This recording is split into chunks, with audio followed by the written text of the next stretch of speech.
Hi, my name is Tina Stewart. I'm the Library Director at the Wilmington Memorial Library. I'm here today with Sharon Rutnick, the library's children's librarian. We are celebrating National Library Week. This program is part of our celebration. We'd like to take the opportunity to tell you about some of the programs and services that are available at your local library. First, how do you get a library card? You need to just come to the library with some form of identification that has your Wilmington address on it and your name. Any Wilmington resident is eligible to get a library card. This library card can be used in any of the 36 libraries in the Merrimack Valley Library Consortium. That is our computerized network to which Wilmington Library belongs. You can also use our interlibrary loan service. If you come to the library and find that we don't have the book you want, you can request that it be sent from another library and delivered to the Wilmington Library. We will then notify you when it arrives. Technology has changed libraries dramatically over the last few years. It has enabled us to access information quicker and more efficiently. Wilmington now has an internet access. Right now, this access is text only, but it is a wonderful tool. Whether you're a student doing a research paper or someone looking for information on a certain company because you're job hunting, it has wonderful information. But you also need to be a good consumer and be aware of the information that you are using. The library also has now videos, compact discs, books on tape, and cassettes that you can borrow. But the library is still our most important mission, of course, is the books that we have. The recent statistics in our 1996 annual report was that we now had over 90,000 volumes at the library. And if there's any book that you would like the librarian to consider ordering, please either talk to Sharon, our children's librarian, if it's a children's book, or to Lori Hodgins, our reference librarian, and we'll consider purchasing it or definitely try to get it for you from another library. One of the most popular services at the library are our museum passes. We have a handout at the library which you can pick up. The passes that the library has are the New England Aquarium, the Children's Museum, the Isabel Stewart Gardner Museum, the Massachusetts Audubon Society, the Museum of Science, the Museum of Fine Arts, and the New England Wildflower Society.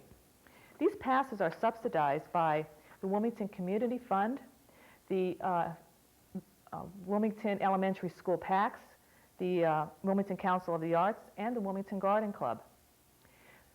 We advise that you reserve the pass ahead of time. So simply call the library and indicate which day you would like to visit the museum and which pass you would like to use. And then you pick the pass up on the day you would like to go to the museum.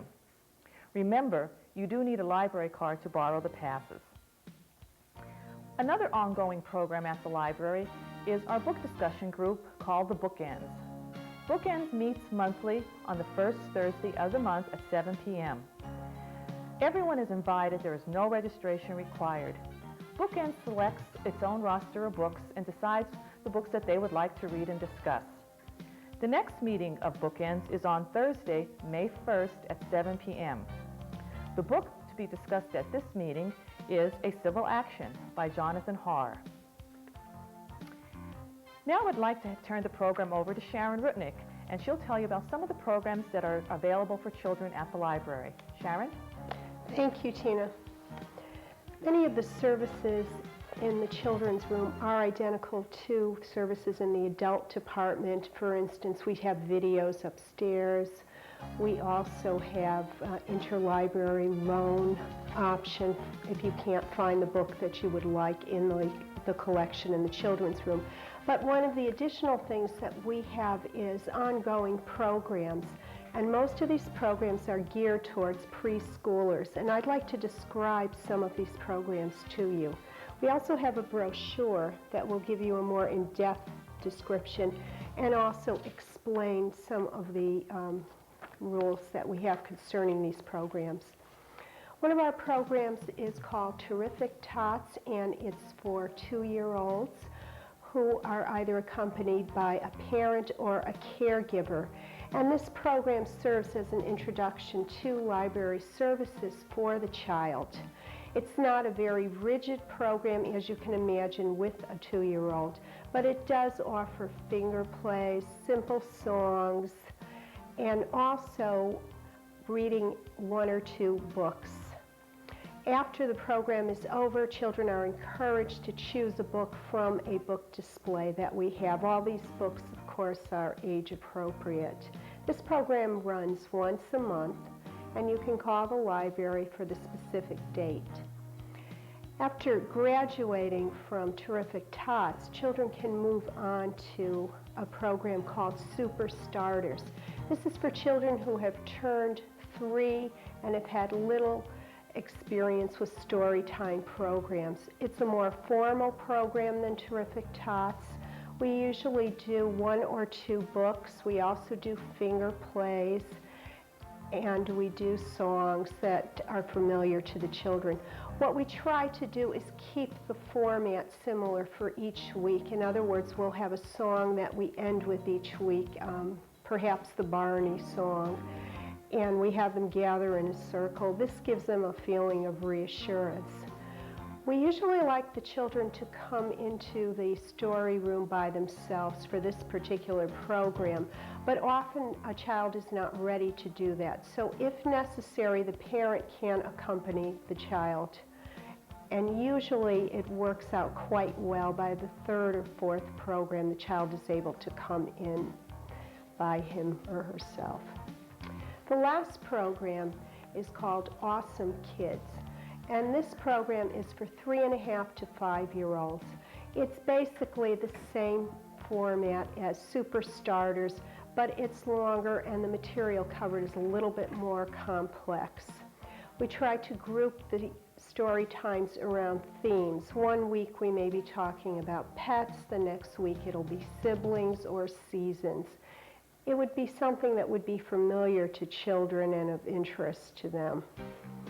And again, we use the same format so that the children know what to expect each week. There's also a book display where they can choose a book to check out before they go home. We do have some other things besides preschool programming, and one of them is a book discussion group for children in 4th through 8th grade, which meets every 3rd Saturday at 9:30. It's called Wild and Crazy Readers.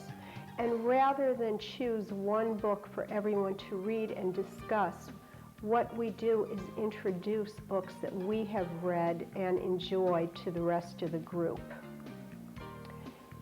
And the next one is going to be on May 3rd. And again, everyone is welcome to start this group at any time. During school vacation week, we're planning a Beanie Baby party on Wednesday, April 23rd at 3 o'clock. There'll be more information on that, and you can call the library for details. Also, during this vacation week, we're going to have springboard poem forms. And this will allow each child to write their own poem, decorate it, and then we're going to hang them around the library. This is in celebration of National Poetry Month, which is April.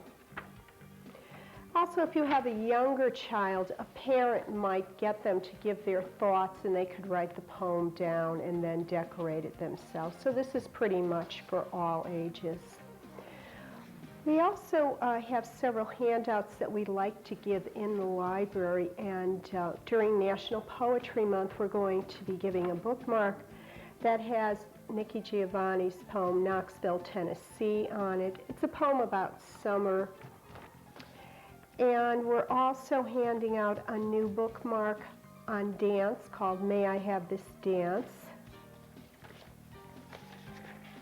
And all of these can be picked up in the library at the circulation desk upstairs.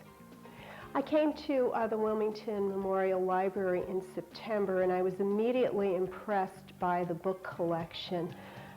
particularly the picture book and the nonfiction collection. And I'd urge all of our listeners to come in and enjoy these books with their children. Thank you. Thank you, Sharon. As Sharon mentioned, April is also National Poetry Month.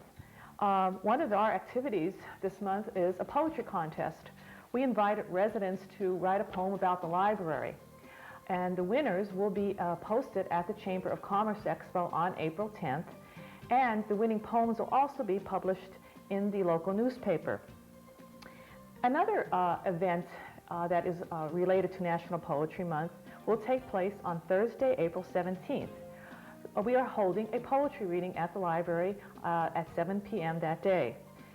Residents or anyone can come and read a poem they have written or one of their favorite poems, or you can just simply come and enjoy an evening of poetry.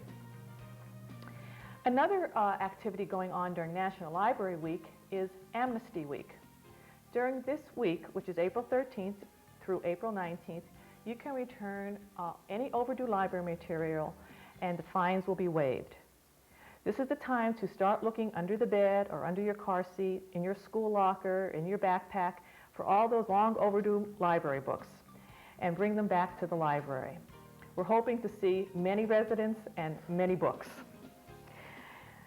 If you have any questions about any of the programs or services that Sharon or I talked about today, please call the library at 658-2967 and a librarian will be happy to give you more information on your question. The library's hours are Monday, Wednesday, Friday, and Saturday, 9 to 5, and Tuesday and Thursday from 9 to 9. We really look forward to seeing all of you at the library. I'd like to thank WCTV for the opportunity to have this program and to bring you some information about the Wilmington Memorial Library. Thank you.